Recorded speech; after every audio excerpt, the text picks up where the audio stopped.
had no clue, by the way, that Skype could record. Oh, it can. Oh, I can even see that it says up in the corner now. Exactly. Ben I had recording. no clue. So when you're like, can we just use Skype? I'm like, how? Yeah, that's the few couple of times I've been interviewed before. People always prefer Skype. So yeah. So weird. Like, because I have like a podcast I do. It's not good, but the Shut the up. Don't be so humble. it's we use this site called Whereby, and Yeah. I pay for it because Google Hangouts shut down. Ah, I'm so mad that Skype has been doing that. I've been paying $15 a month for nothing. now you can save some money.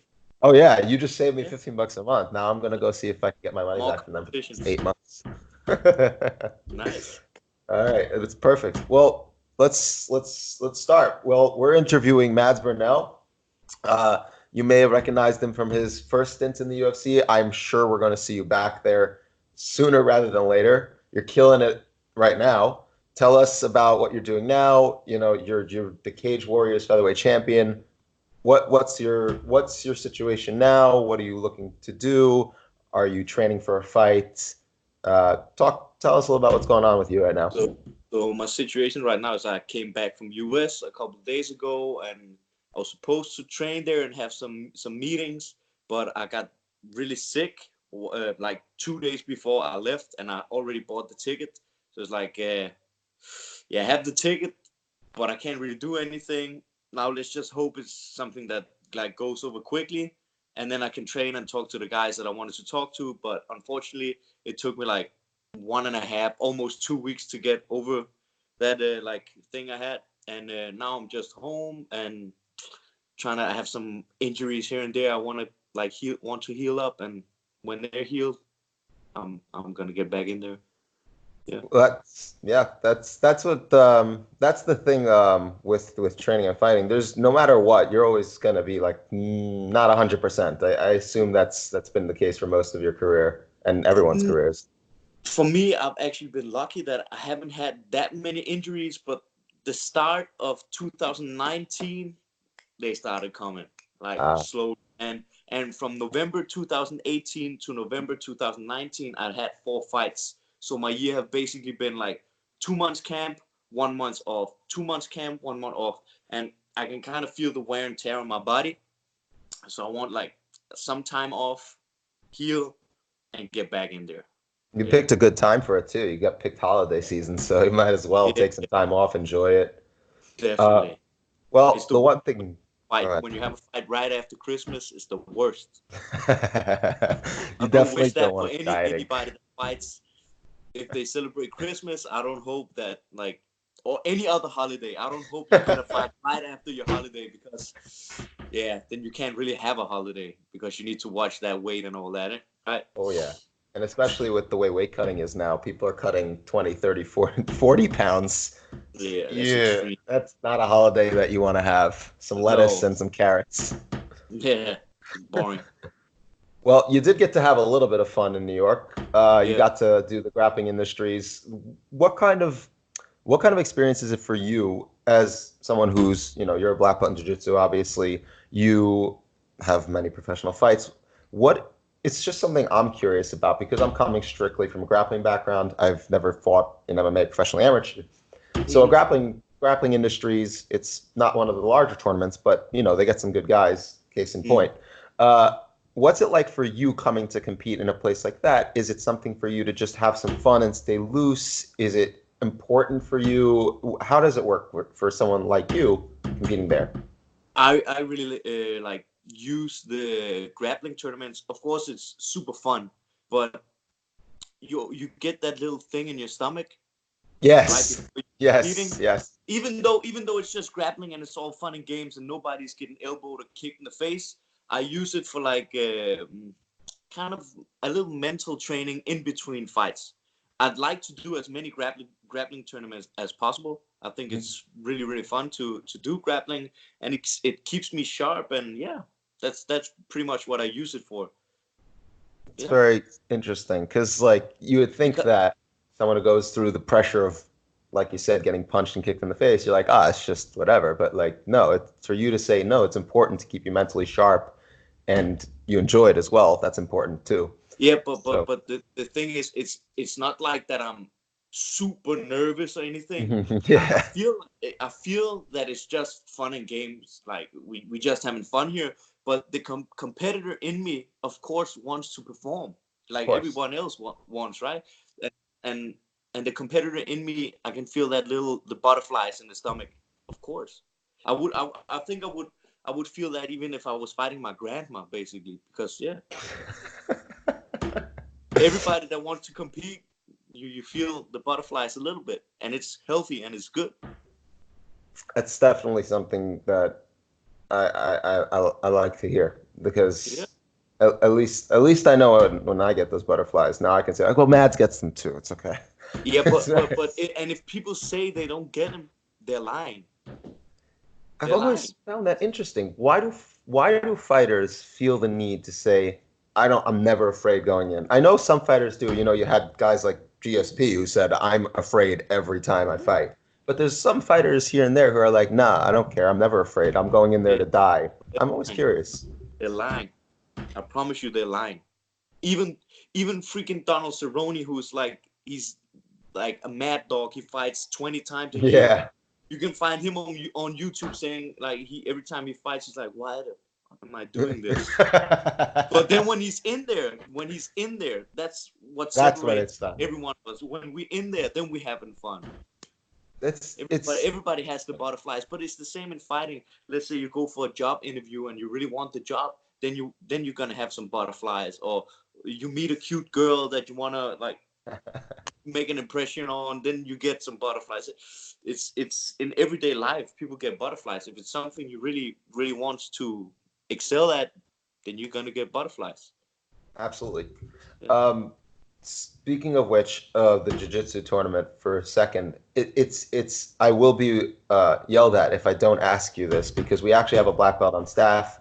His name's Okay. Tommy. He actually is curious, specifically the Japanese necktie. Everybody is curious about that one.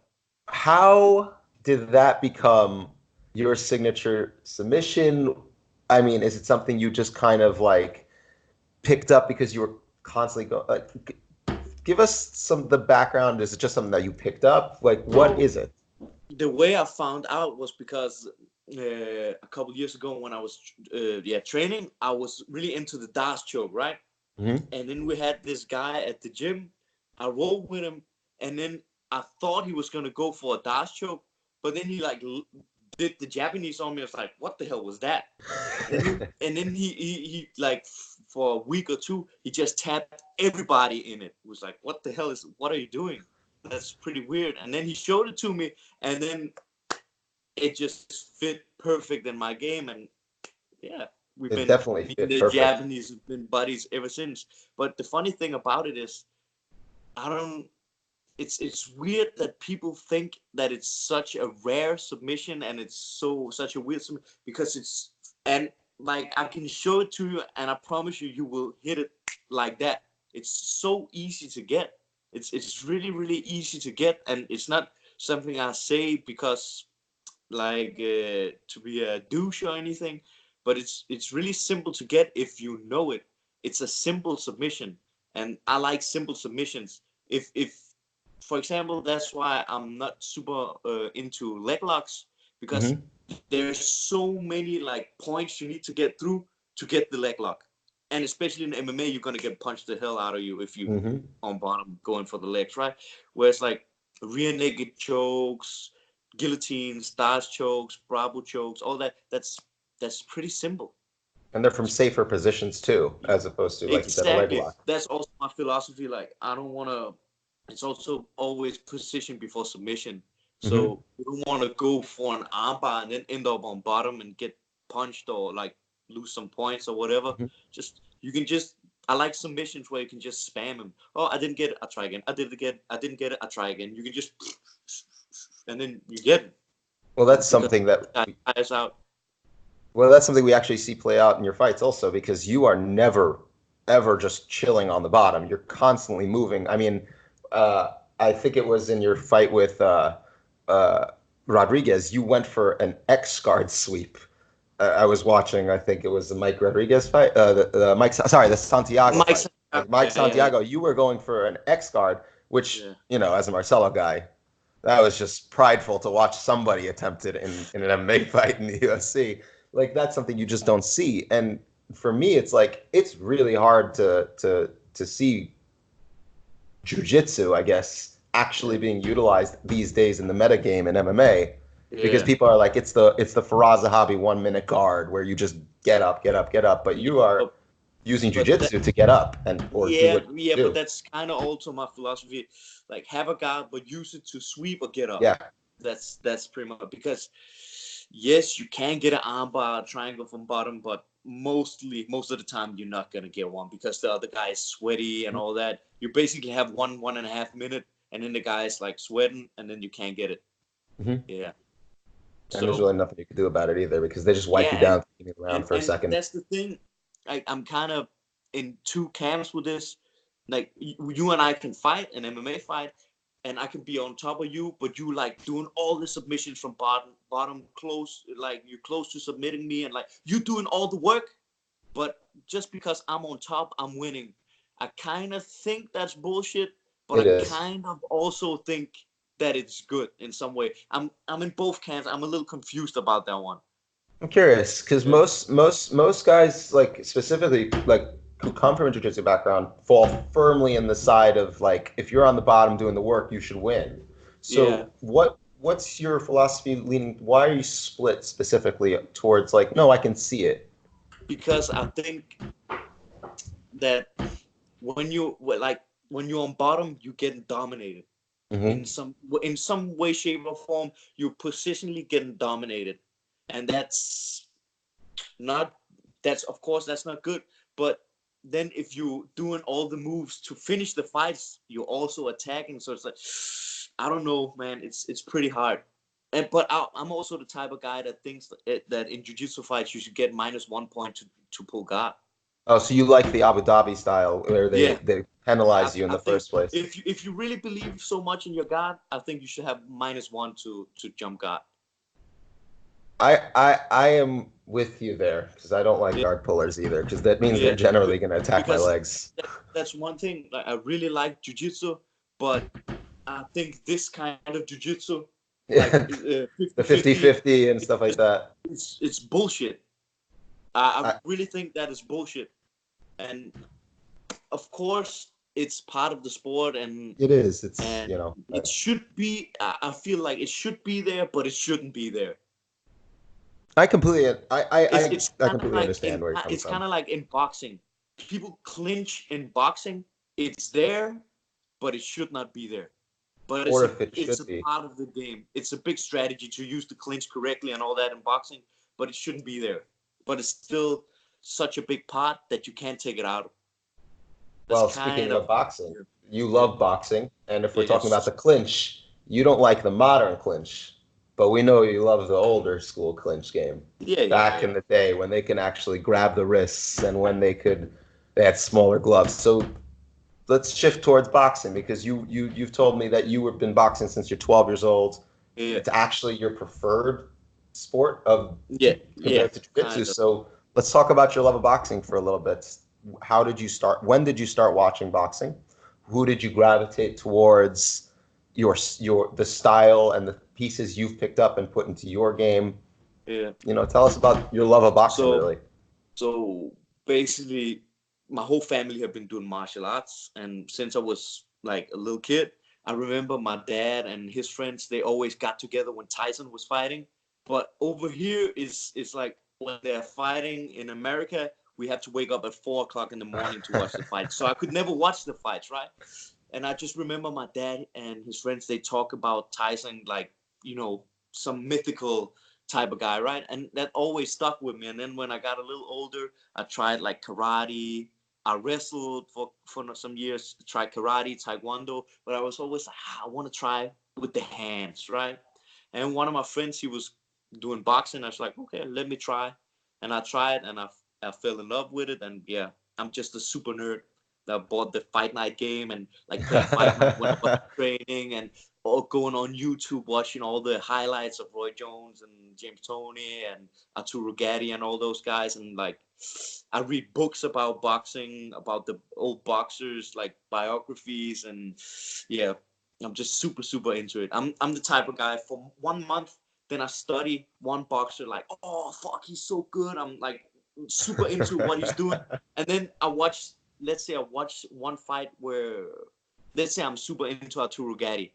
Right. I study him for 1 month. Then I watch his fight with Mickey Ward. Then I study him for 1 month and watch all kinds of his fights. Then I see him fighting Emmanuel Augustus, like the Drunken Master. Oh yeah. Then I watch all his fights.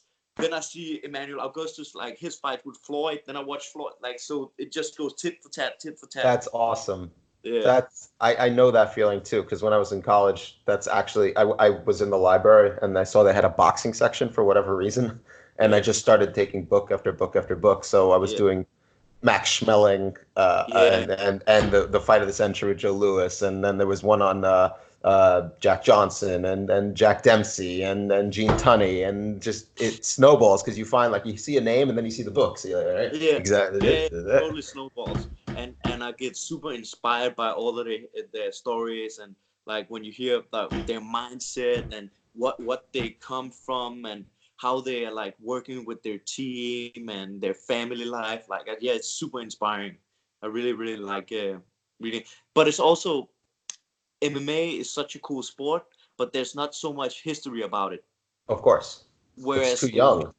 Boxing, like when you read about Joe Louis, he's fighting Max Schmeling, and it's basically like the Allied versus the Nazis. It basically was like Schmeling was Hitler's boy back in those days, even though he despised Hitler. Exactly.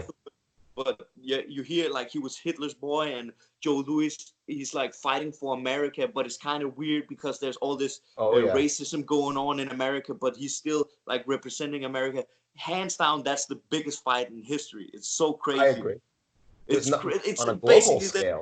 It's the Second World War. They're fighting in a boxing ring. Correct. I completely agree with you. So crazy. You can't top those stakes. Like if you look at the Wikipedia, unless somebody changed it, Max Schmeling has a Nazi flag next to his name. Like that I think that kind of encapsulates exactly what you're talking about. Like you can't top World War II in a boxing ring. You just can't. No, it doesn't matter. No fight is ever gonna top that. Hopefully. Hopefully we never get into circumstances like that again. But that's just, whoa, man. Like when I read stories like that, sometimes it's like sound like a sissy, but I get like tears in my eyes. If I watch a good fight, I can get tears in my eyes because it's freaking poetry in action, poetry in motion. That's what it is. Oh yeah. Yeah.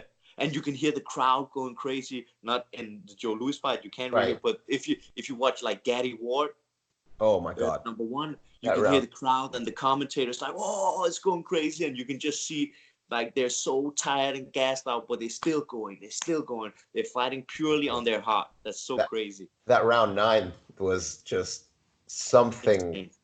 Like that's what I think draws so many people to fighting, even if they're not necessarily, because I feel like there are certain fights you can have anybody come over and they'll watch that fight and go, even if they don't like it, like MMA or boxing, they'll be like, okay, I get it.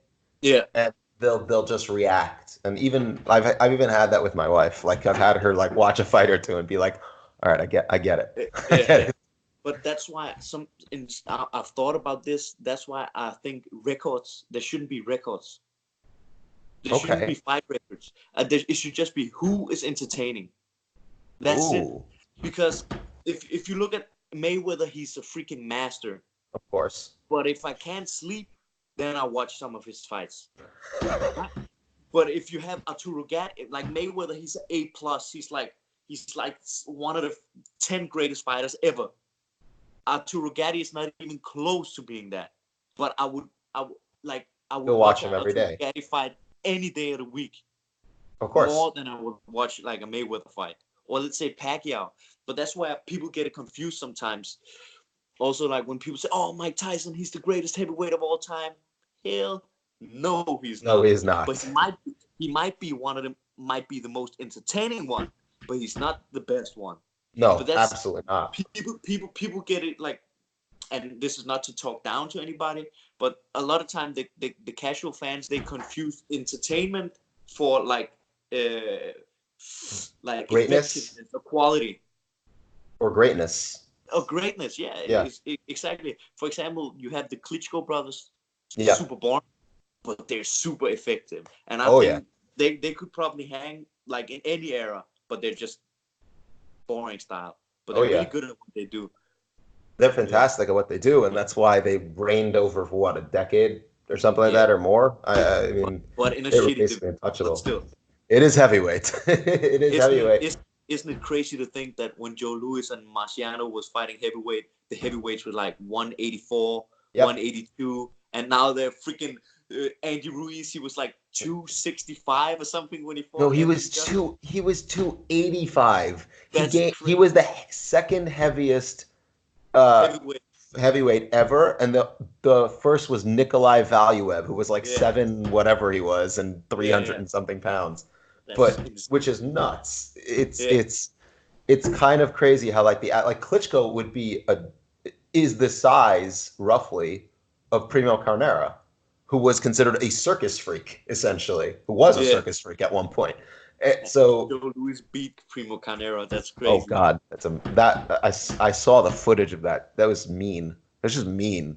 It's not even nice. Like it's just they knew he would lose, and they're just like, all right, just do it.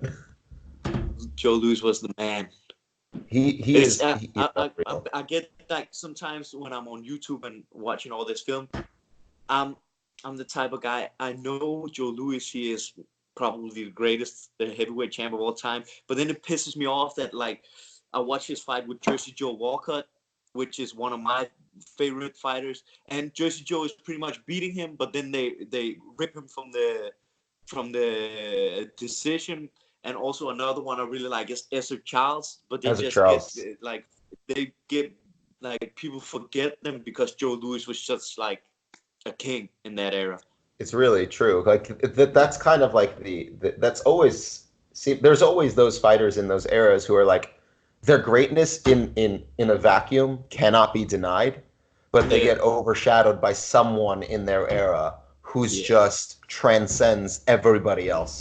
Whether they, nobody's denying Joe Louis deserves to transcend, every heavyweight basically, arguably except for maybe Muhammad Ali. I mean, like in terms of greatness and name and the effect they had, but you have to know, and we actually have a boxing historian on staff, like a real boxing historian. Oh yeah, he's amazing. So he's like he writes these phenomenal boxing articles. He used to have a boxing historian podcast with Conor Reevish from Bloody Elbow. I don't know if you know who he is. He does the Heavy Hands podcast. Not sure if you know them. I actually think I heard that one once because they spoke a little bit about me once. So yeah, it was probably. Like, listen to this podcast. Oh yes, so I heard this. They're very good too. Like I have nothing. I've been listening to. They're part of the reason why I actually learned as much as I did about fighting. Nice. They have really amazing content. So I guess shout out to Heavy Hands. That wasn't in the plans, but why not? Yeah, why not? so it's interesting. Your thoughts on fighting? Sorry. No, take it down. No worries. No worries. Yep. So for example, you were talking about the entertainment value versus the, I guess, boring factor. I'm not really sure how else to put that. Your style. Effective factor. Yes. Yes. Effective is actually a very good way of putting it. Your style is come forward at all times. I mean, anybody who watches your fights can see that. You're always moving. You're always going. But you also clearly value effective fighting. How are you with your style? From what I can see, you're constantly having what I would call active defense in your offense. You're rolling with shots. You're parrying. You're cross-arming your guard to deflect punches, and that's something that is usually stuff you'll see that in boxing, right? But in MMA, it's defense is kind of like, I guess, I think it's fair to say it's trailing behind. Yeah, In a in way, some. in some aspects. What made you? I mean, I'm sure you don't want to get hit. So how did you say like I'm gonna put an active and defined defensive focus into my style while also being able to maintain that level of pressure and exciting style that you do? It's when I think about it, I've always had this thing where I get more excited about like doing a cool shoulder roll and like pop coming back with a sick counter than I am but just going forward and swinging. And one thing I always tell people that I don't. Everybody can punch. Everybody can like throw a hook. Everybody, if we just stand across each other, like you can just swing and hit me. It takes no genius to just swing and hit somebody. But if you don't have confidence in your defense, you cannot just do what you want with your offense. Like good defense gives you time. It makes you calm. Like you can watch him. You can pick your shots. You can just take your time, do whatever. And I think that's the most important part of fighting. Everybody say, "Oh, the best defense is a good offense." No, that's not. Like the best defense is a good defense, and the best offense is a good defense. Because if you just swing, you're gonna tire yourself out, and you're gonna probably get smashed. And if you have good defense, like you can take your time, you can like be smart with your energy, and you can pick your shots. And when you pick your shots, you can put the hurting on the guy, and Mhm. play your game. Is I there don't know if any? that answered No, your it question. it Yeah, really did actually. Is because like the fact that you actually brought up the old phrase, "the best defense is a good offense," and you're like, no, the best defense is a good defense. yeah, Like, that's it's kind of like one of those things where it's like, how do I get around the question of not having good defense? Well, I'll just have good offense and hope that you can't hit me because you're too busy not yeah, getting hit. Well, you can you can hit and not be hit, which is yeah, the other phrase that people seem to sometimes forget in MMA. It seems like. yeah. Yeah, yeah. Sometimes I feel a lot of times when I see MMA, it's like the boxing is pretty much they stand like kind of out of range, so they can't hit Mhm. each other, and then all of a sudden somebody closes the gap with big swings, and then they like out of range again, and then somebody closes the gap with big swings, and then they're out of reach again. Kind of, it happens quite a lot. I think, except if you watch the Diaz brothers, for example. Mhm. Uh, I really think Nick, he's really good at just like picking his shots and all that. Mhm. Masvidal as well, he's pretty good at it. And Ali Quinta and Frankie Edgar as well. Mhm. Really like. I would bring up Poirier's become like I would say probably one of the better pocket boxers in MMA Yep, today, and it's weird yep, because you saw how he started too. Also a and jiu-jitsu guy who kind of was winging punches and getting into wild brawls. Remember his yeah, fight with Zombie back in 2013? That was a lot of he's fun. the man. He's the man. He, oh Zombie. yeah. It broke my heart that he beat Frankie. It's hard. It's hard Yeah, because like Frankie's, I think he's like 38 or 39 now. He's just, what are you gonna do? Like you get time catches up sometimes, and he's had a yeah. hell of a But, career. but I think that's the bad thing about martial arts Hmm. is people are really quick to jump to conclusions. Hmm. Because if you think about it, Andrei Arlovski, he was on a like shitty Oh God, skid yeah. for quite some time, and everybody's like, "Oh, he needs to stop. Like he's done. He's over the hill. This and that." Then all of a sudden, he comes back and knocks out like 5, 6 guys in a row, and then people are like, "Oh shit, what happened here?" And Andre's then people, back. it's like if you watch an NBA season, then people. I'm listening. Okay, I'm listening. it's Yeah, yeah, wife. yeah. And my wife is up. Yeah, my wife Okay, is up, okay. and so is my son. Okay, but if, Uh, if you if you watch an NBA season, mhm. people they no the teams they have 20, 30 losses a year Mhm. and 50 wins. Let's say an MMA fighter had like so many losses percentage wise as the Right. NBA teams. People be like, oh, he's shit, Mhm. but it's normal. I think that's I weird. In, agree. in in martial arts, people are so harsh. Like, oh yeah, man, he's over the hill. He's done, man. He's shit. But the 3 fights he had before his bad night at the office, people just forgot like that. It's true. I mean, because Yeah, you think about it, the fight before that, he went to decision with Max Holloway. yeah, So and you got a good point. And yeah, Holloway is not an easy fight by any no, stretch of the imagination. yeah. Um, Credit to Volkanovski, by the way, for that win. That was pretty I cool. knew Like that I, guy was gonna. I called that fight too. I actually Yeah, picked him. I made a little money off him. that was I beautiful. called it. Yeah, it was he's interesting. I think interesting. I'm curious what your thoughts are on his style because if you watch his prior three fights against Mendez, come forward pressure fighter, obviously. Against Yeah, Aldo, way back on the outside and just those those leg kicks from the outside. Only engaged when he had to with Aldo. Never let Aldo kind of like get into it. And then against Holloway, we saw the performance a lot more engaging in those hard combinations. Whenever Max goes a distance, he threw those leg kicks, so much more emphatic power in them. yeah. How do you feel like someone like what do you feel about someone like that? I'm curious. Like what's your thoughts when you watch somebody like that who's It able to just change shows like that? that he's a smart fighter, Hmm. that he can adapt to anybody. Because sometimes some fighters, you just know like he's gonna go in, and no matter what happens, he's gonna try to do the same, right? Hmm. That's what some fighters does, but it shows that he's a smart guy. He has a smart team, and like he's versatile, and like you can't Hmm. say anything about that. That's just beautiful. That's exactly what MMA is all about, and he's going in there and doing it. That's all. Also, I heard him say that he tried to shoot on Max just so Max thought that he was maybe going to Hmm. initiate the takedown, but he was not going to initiate the takedown. It was only to make Max think. That's also a super smart move. Like So people, that's insane. a lot of guys, they can talk about how they want to execute when they're in the cage, but when they go in the cage, they forget everything. But he didn't, and that was beautiful. And that's a game plan, and I think that's something that's not done well enough. Still, is game planning really like the other fighters, there is a fighter who hasn't lost in a really long time, right? And they've Yeah, clearly not only improved, but they've just done so well since then, right?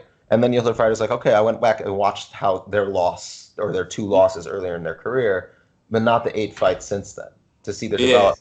And like it's very odd to me. Like it's like I'm assuming that you watch a lot of tape in general, if or some no tape. I'm curious about that. I just watch like what type of guy is it, and then Ah, I basically see. I just let my coaches do the thinking, and Okay. then I do me. All right. No, so Yeah, they do watch yeah, the tape. yeah, Okay, fine. So that's what I mean. So the camp specifically, yeah. how? Why do you feel like some camps are just not putting emphasis on developing game plans for their fighters to counter the styles? Like because we see the success rate, like GSP. I mean, if we want to take an all-time great example, Yeah. they were game planning specifically for different fighters. Like they fought, Tiago. They would break you down wherever they could. They would, if they had to strike, they would strike specifically. Like I mean, the I would say the most interesting to me is the Josh Koscheck 2 fights he had with him. The first fight he's wrestling, he's out Yeah. wrestling Josh Koscheck. In the second fight, he just jabbed him until he broke his eyes completely, I saw. Yeah. essentially. Yeah. So do you feel that game planning is something that's not enough emphasis is put on? Do you think that you don't need to as much? Just come up with like a basic game plan? To be honest, I think people are game planning too much. Okay. I think they're game planning too much. Of course, you like. Let's say you're fighting Damian Maya. Of course, you're Okay. not gonna want to try to like initiate the ground game. Of course, you see that. But I think like sometimes like it's like Tyson say, everybody have a plan until they get punched in the mouth.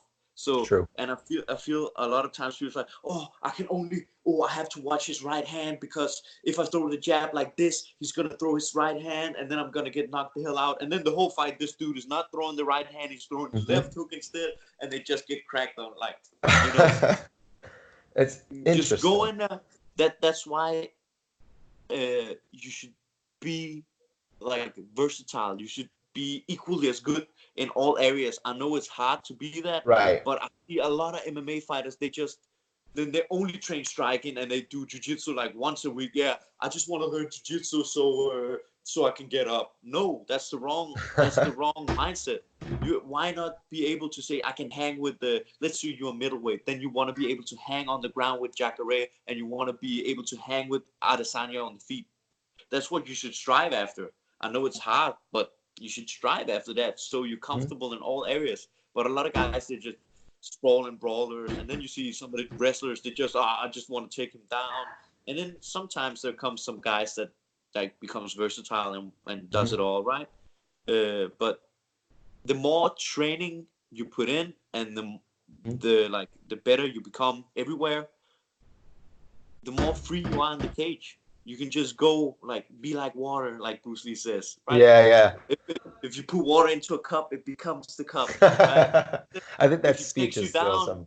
all of a sudden you're a black belt in jiu-jitsu. If he stands with you, all of a sudden you're like a slick boxer. Like, yeah, you see what I'm, I mean? I completely see what you're talking about. Yeah. It's interesting. So what are your, so if the become versatile, become that. So I'm curious what your thoughts are on someone who is a hyper specialist and is still very successful. Someone like Maya, who you brought up.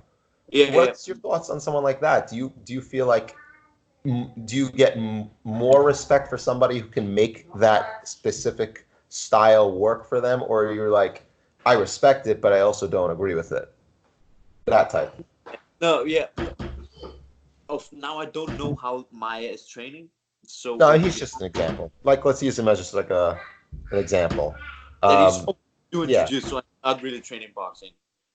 maybe. Yeah, but like, I respect it. Of course, I respect anybody that goes into the cage and like have success with it. That's super cool, of course. But I don't agree with it. I think you should become as versatile as possible. I don't agree. I think it's pretty stupid, but it is what it is. Some people might not agree with me, and we all different, you know. So, Oh, I mean, listen, clearly you're doing something that, I mean, any of us can watch successful fighters and say, oh, what they're doing works, and just like throw their hands up and like, well, it works. yeah. But I think that you're right in the sense, like, no, you should continue to grow and learn in the areas where you're not necessarily at your best, because there's gonna be somebody who will stop the takedown. There's gonna be somebody who's gonna take you down.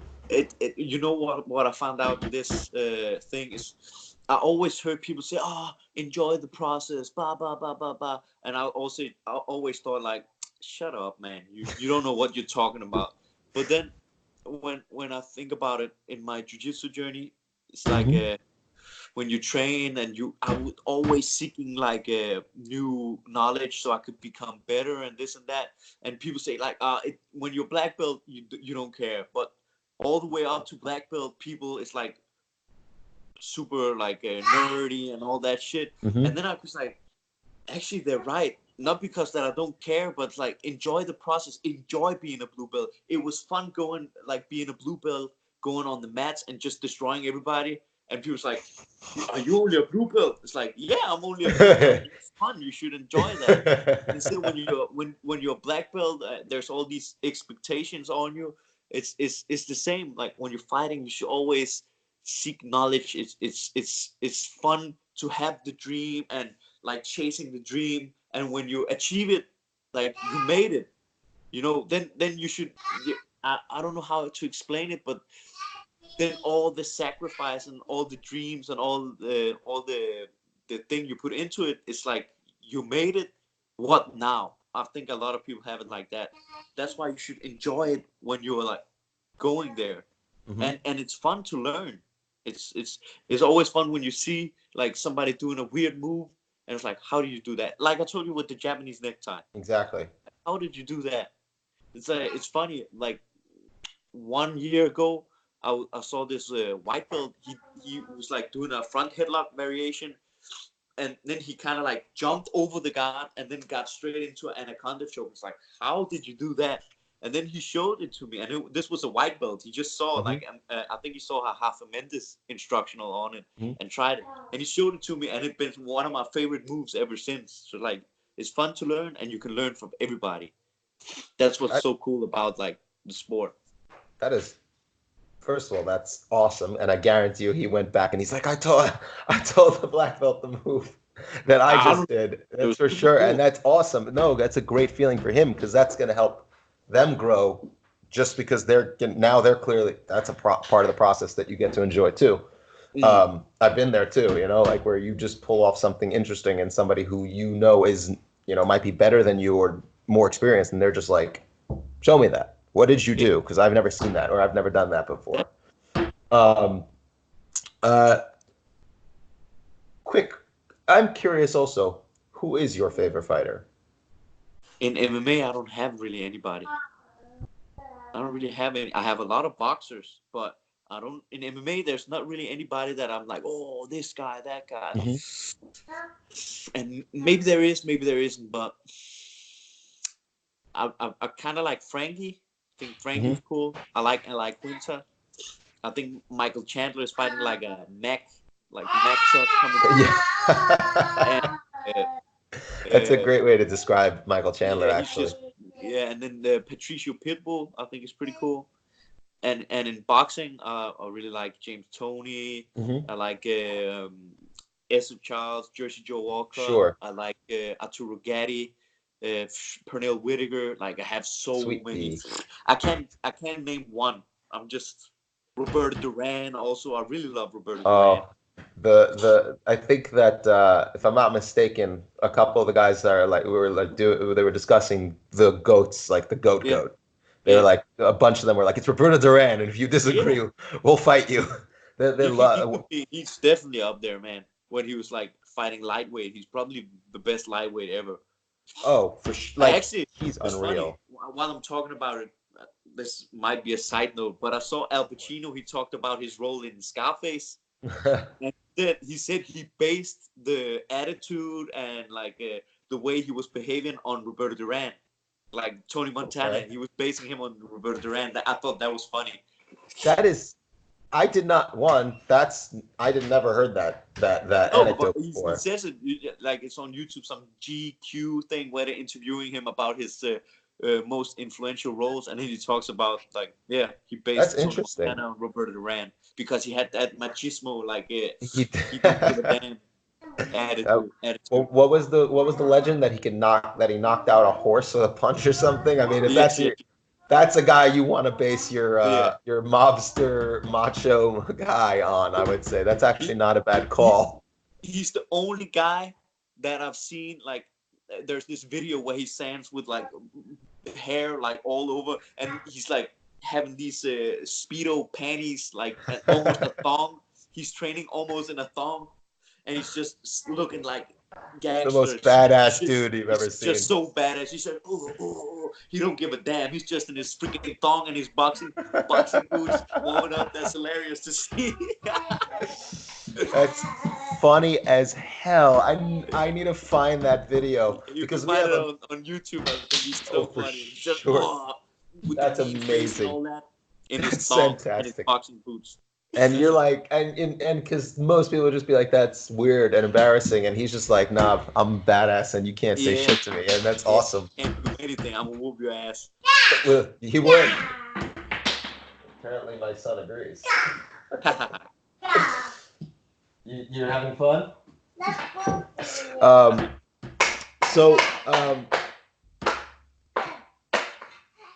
Putting in work. Oh yeah, he does construction and it's more demolition than construction. Like no, that's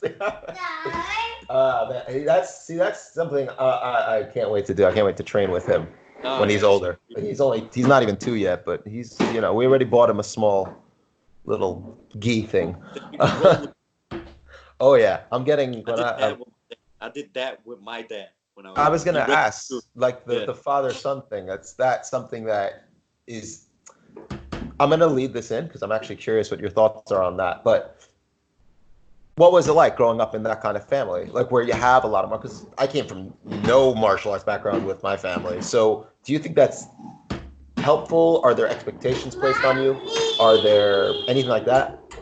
It's like when I was young, we would always wrestle. My dad and granddad wrestled. So like under the Christmas tree when we came home from some friends and like it was late at night, me and my dad would wrestle while my mom was out walking the dog, and it would always end with me crying, right?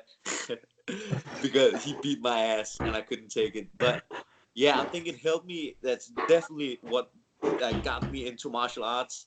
My dad and granddad always put like emphasis on you should be able to defend yourself if you're a real man and all that. Like, you know, they're old school. My dad is pretty old. I gotcha. My dad is like almost 70, so, and I'm 25, so he got me pretty late, right? They pretty old school, but expectations, no. My dad never put any like expectations on me. He always said, if you should do this because you want to do it. I'm not putting any pressure on you. Like, if you think it's fun, then we're gonna roll with it. But the day you say you don't want to do it anymore, it is what it is. You just do something else. I happen to agree with that method of thinking also. But it was always like, if I asked him about help or anything, he would give his opinion and his honest opinion and tell me what he thought, but he would never put pressure on me. Never. That's I good. even remember some tournaments when I was young, when and I might have been 7, 8 years old when I was out wrestling, and some of the dads, they flipped out on their kid because he lost the match. And it's always hard 6, to see. 7 years old, and then my dad walked up to him like, "Yo, what are you doing? Like, what are you, this stupid man?" I remember I was, my dad told me this story. I didn't see it, but when I was young, I was doing wrestling and I did speedway, motorcycle. Oh, he's thinking right. I did wrestling and speedway on the motorcycle. And we done with the heat, like the race, and this kid comes out and his dad takes him in the ear like this. Whoa. Like and it's in front of everybody, like all the other kids. And my dad told me, like, he walked up to this guy like, "What are you doing, man? You think you're a man or what? Treating your kid like that? You just a bitch, right?" And then the dad turned around like, "What are you talking about, Dad?" Calmed the situation down. But it's just like the type of guys that put pressure on their kid. What are you doing, man? It's not fun. Yeah. It's not fun to do something you're forced to do. Yeah, a lot of families, a lot of those in that situation, a lot of times it's like the father trying to live through the son, essentially. Because he stopped when he was a kid. Exactly. Yeah. So they're kind of mad that their kid isn't accomplishing what they wanted to, I guess, and it's kind of messed up, sadly. But I think, I'm not a parent myself, but I would think as a parent, you don't care what your kids is doing as long as they're happy, right? Yeah. That must be the main thing for you as a parent. Your job's to make them happy, not the other, not for them to make you happy. You know what I mean? Just as long as they're happy, then I would presume you would be happy as a parent. For sure. And I'm going to segue back to combat sports. There is a segue. I promise. But I can say, like, every time I fight, I've had quite a lot of fights where I just go in, I don't get touched, take the guy down and submit him in like 1 minute or 1.5 minutes, and then I come home like, "Dad, did you see that, Mama?" It's like, yeah, that's good, but why didn't you do that, this or that? And like, it's never freaking enough. You know? That's kind of the way he is. I could just go in, throw one punch, bing, and he's like, "Yeah, but why didn't you throw a nice combination instead?" He's the hard ass dad. Yeah. That's great. Oh man, I will try. I'll try to say good job first before instead of. But my question that relates to combat sports, since we're on the topic of fathers and sons in martial arts, what are your thoughts on fathers coaching their kids? Like not as kids, but like as adults still, like those trainers who are father-son duos. Where do you fall on that? Because I'm one of those who's like, you clearly see there are some successful examples, but they're also like where you see like they're not growing where you would expect them to. Do you feel like it's not great to have that, or should it just be like they're there but not the main coach? It's kind of borderline, I think, because even if you look at Mayweather, let's say Mayweather, he had his uncle and his dad in his corner. Right. But he had dad in his corner, then like got mad at each other and they split up, and then they're back together and they split up, and that's not like you want some consistency. And I think sometimes it can be hard as a parent to be 100% honest, because sometimes if you're 100% honest, like your kid is maybe gonna become a little sad because like he didn't perform or didn't do what he was supposed to do. So I think it can be good, but I think there should be another dude as the main coach, and then your dad can be around your team. But I don't, I wouldn't, I would never tell anybody like be your kid's main coach. I Not think really. that's something. But let's say we use you as example, Sure. right? When you have your son and you can play around with him now. He's young and Right. he doesn't understand really what's going on. I think that is super smart, because then it's like in the back of his mind, he's not even thinking about what he's doing. It's just fun. He's just playing with dad. Yeah. But that way he learns jujitsu without even knowing. I actually do that a lot. I'm making him do hip escapes without even thinking. That would be smart. And then when he becomes the age where he can go to a gym, then you can send him. You did your homework, and then you can put him in a gym where somebody else can give him some new inspiration. I think that's probably the way to go around it. Yeah, I mean that's something I do a lot of, actually, and it's something that I want to continue to do as he gets older too. Last question before I have to go. Unfortunately, This is me, so if the guys get on the site get mad, it's my fault. I wouldn't mind doing this again. In fact, I would love to. If you have time in the future, we would love to do more of this. Whenever. Sure. Whenever. If there's one thing that you would, what in particular are you trying to grow in your game? Like, is there anything in particular that you really want to grow specifically? For example, I don't know, like, not even specific to your game, but it's like, oh, I really want to work on the effectiveness of my right hand breaking from the clinch, or specific drills that you're working on to improve yourself as a fighter. I don't really know. This last fight, I worked a lot on using my kicks. Yeah. I worked a lot on using my kicks, and I could see that in my fight when I watched it back that had worked. But I think it's just overall being better, because when I'm training everything. It's not. I'm not really. I don't really. Like I told you, some guys they just train boxing 5 times a week, and then they train wrestling once and jiu-jitsu once. Like you don't become very good. Like you don't become all-rounded on that training schedule. Absolutely. So I just try to everything, and I'm always every time I go to train, I have a purpose. If I don't have a purpose when I go to train, I don't want to train. Absolutely. A purpose and a hunger, but I think just overall become better boxer, better on the ground, better with kicks, better mentally. You can always become better. And the day that I think that I can't become better, it's time for me to stop. So yeah, always just become better. Even when you think it cannot become better, you can still become better. Well, I think that's actually a perfect way to end just that last portion. That's like a really good, like, you can always, even if you think you can't become better, you can become better. That's really important. And I feel like that's something that a lot of guys, especially when they get close to their elite level, I guess, or where they're really doing well, they kind of stop learning. But the thing is, you never know when you hit your elite level. Exactly. Some hit it in the early 20s, some hit it in mid 20s, some hit it when in the early 30s, mid 30s, late 30s. But I also think in this sport and athletes today, it's like the 30s is the new 20s. If you look at most athletes, they peak when they're between like 29 and 33, 34. I think that's when, if you look at UFC, like almost all of the event guys, they're between that age. Oh God, you're right. I'm actually thinking about it. Like it's and it's very rare to have someone young like Max Holloway or Izzy Adesanya. If you think about it, it's almost unheard of that this is like on top level when they're under 30.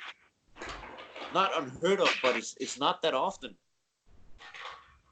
Okay. Well, Mads, dude, Yeah. thank you so much for your time, Thank because you, this was man. Thanks for absolutely a having me. blast.